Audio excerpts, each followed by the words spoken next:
السلام علیکم ورحمۃ اللہ وبرکاتہ۔ تو گزشتہ درسوں میں ہم نے معلوم کیا کہ فقہ اسماء حسنی اس کی ضرورت کیا ہے، اس کی اہمیت کیا ہے اور اس کو حاصل کرنا کیوں ضروری ہے، اس کو معلوم کرنا کیوں ضروری ہے۔ اس کے بعد ہم نے معلوم کیا کہ اللہ کے ناموں کو حسنی کیوں کہا گیا۔ اس کے بعد پھر ہم نے معلوم کیا کہ اسماء حسنی کے تعلق سے جو حدیث ہے ان للہ 99 اسما، اس کا معنی کیا ہے، اس کا مطلب کیا ہے، اس کی تشریح کیا ہے، یہ ہم نے معلوم کیا۔ اور اس کے دوسرے ٹکڑے پر بھی ہم نے بات کی، من احصاہا، اس کے ٹکڑے پر بھی ہم نے بات کی اور اس کا معنی کیا ہے وہ بھی ہم نے معلوم کیا۔ اس کے بعد ایک تنبیہ بھی ہم نے معلوم کی کہ اس حدیث کے تعلق سے بعض لوگ یہ اعتراض کرتے ہیں کہ یہ حدیث صحیح نہیں ہے، اس پر بھی ہم نے جواب دیا اور بات کیا کہ وہ بات غلط ہے۔ اب آئیے یہ بات معلوم کرتے ہیں کہ حدیثوں میں بعض حدیثوں میں اس طرح آیا ہے کہ اللہ کے 99 نام ہیں، یہ بیان کرنے کے بعد باقاعدہ حدیث میں 99 نام اسماء مذکور ہیں، باقاعدہ 99 نام مذکور ہیں، لکھے ہوئے ہیں، اللہ لا الہ الا ہو، الحی القیوم، الملک، العزیز، اس طرح جو ہے 99 نام باقاعدہ حدیثوں میں مذکور ہیں۔ تو کیا وہ حدیثوں میں جو نام مذکور ہیں وہی نام 99 مراد ہیں یا ان حدیثوں کے تعلق سے کچھ بات ہے؟ اسی کے بارے میں آج ہم بات کریں گے۔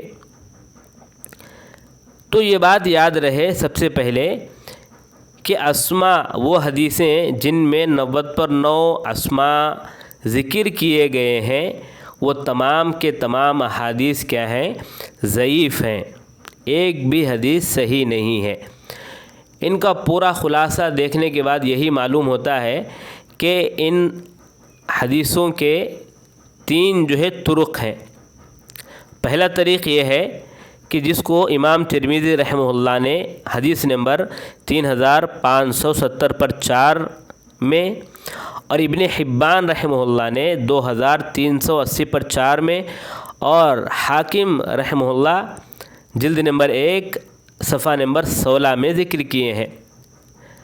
ان تینوں نے ولید بن مسلم سے روایت کیا ہے، انہوں نے شعیب حمزہ سے روایت کیا ہے، انہوں نے ابو الزناد سے روایت کیا ہے، انہوں نے اعرج سے روایت کیا ہے اور اعرج نے ابو ہریرہ سے روایت کیا ہے کہ آپ صلی اللہ علیہ وسلم نے فرمایا ان للہ 99 اسما 100 غیر واحدہ من احصاہا دخل الجنہ۔ یہاں تک تو حدیث بخاری میں بھی موجود ہے، یہاں تک حدیث صحیح ہے۔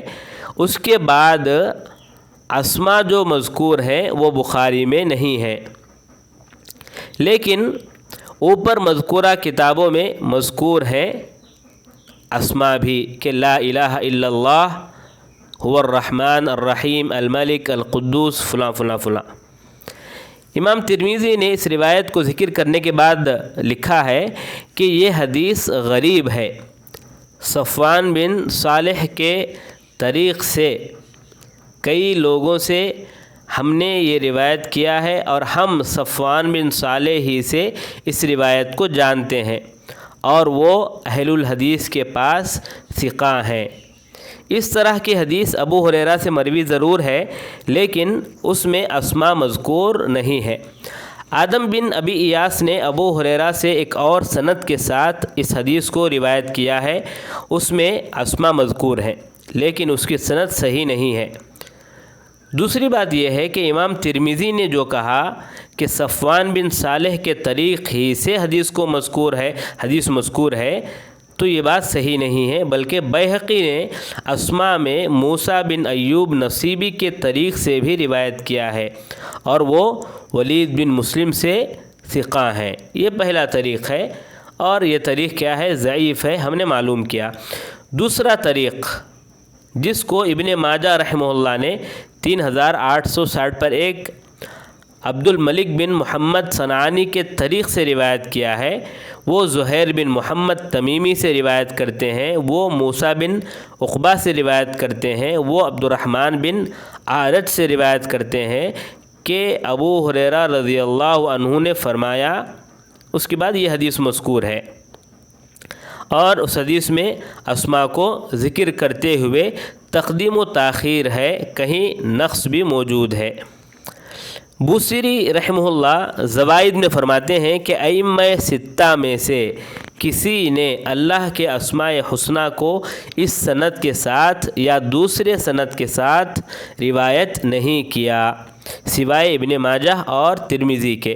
ابن ماجہ اور ترمذی کی روایت میں تقدیم و تاخیر کے ساتھ نام مذکور ہیں، اور ترمذی کا طریق باب میں سب سے زیادہ صحیح ہے، اور ابن ماجہ کا طریق ضعیف ہے، کیونکہ اس میں عبد الملک بن محمد ضعیف ہے۔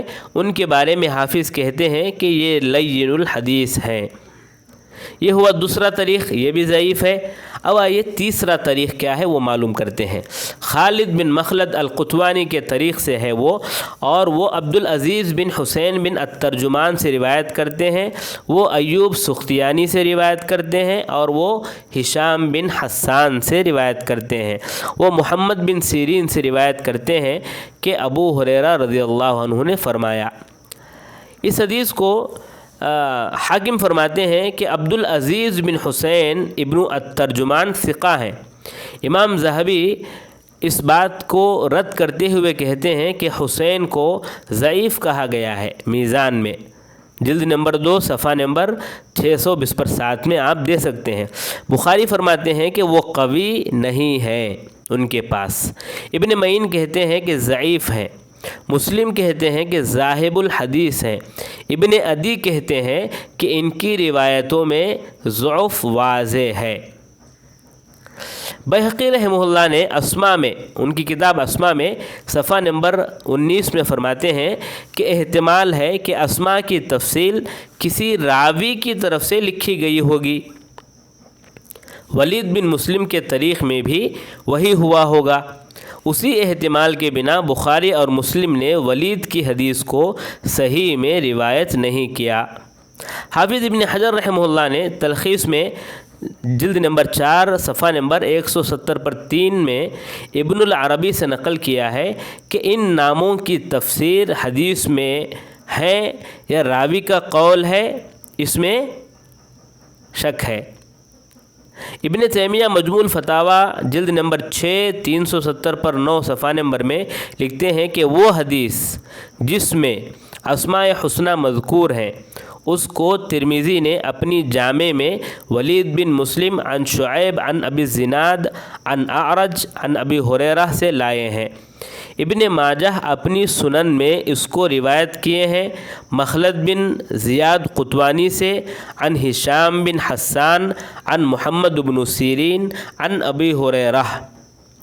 اہل علم کا اتفاق ہے کہ یہ دونوں روایتیں آپ کے کلام میں سے نہیں ہیں بلکہ سلف کے کلام میں سے ہیں۔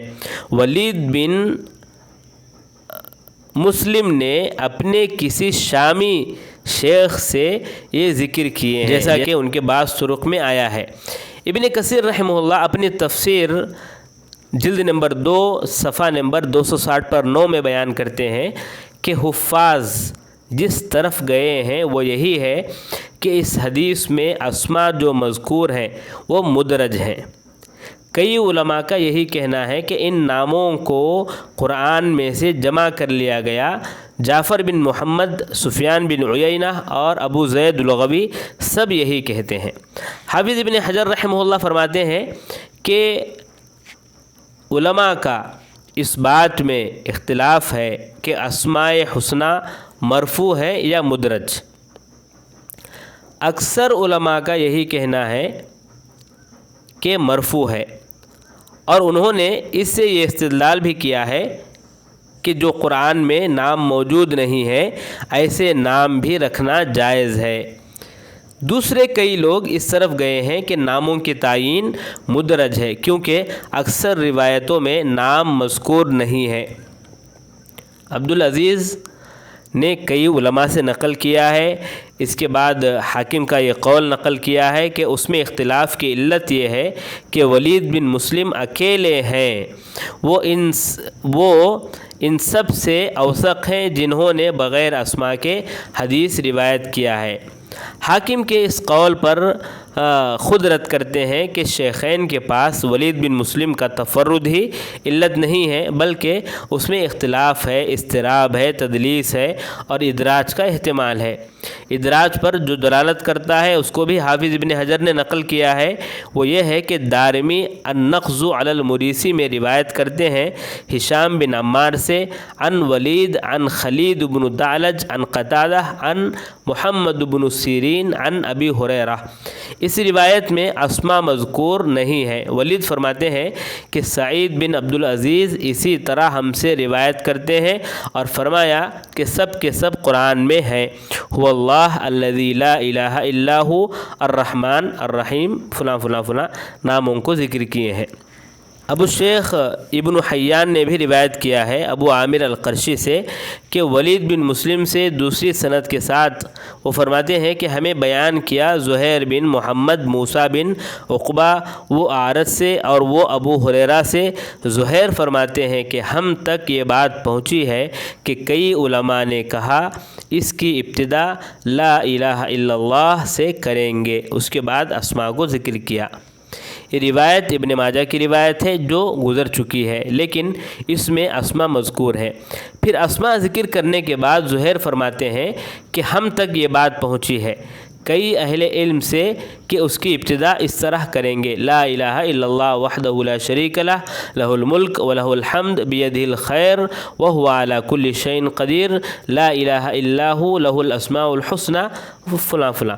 حافظ ابن حجر فرماتے ہیں کہ ولید بن مسلم عبد الملک الصنعانی سے اوثق ہیں، اور ولید کی روایت یہ اشارہ دیتی ہے کہ اسماء کی تعین مدرج ہے۔ بلوغ المرام صفحہ نمبر 250 پر 4 میں فرماتے ہیں کہ اسماء کا ذکر کرنا کسی راوی کا ادراج ہے۔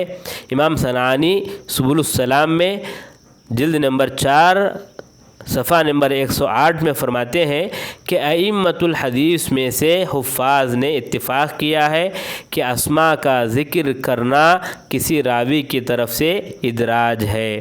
خلاصہ یہی ہے کہ یہ زیادہ مدرج ہے، اسماء کا ذکر کرنا مرفوعاً ثابت نہیں ہے۔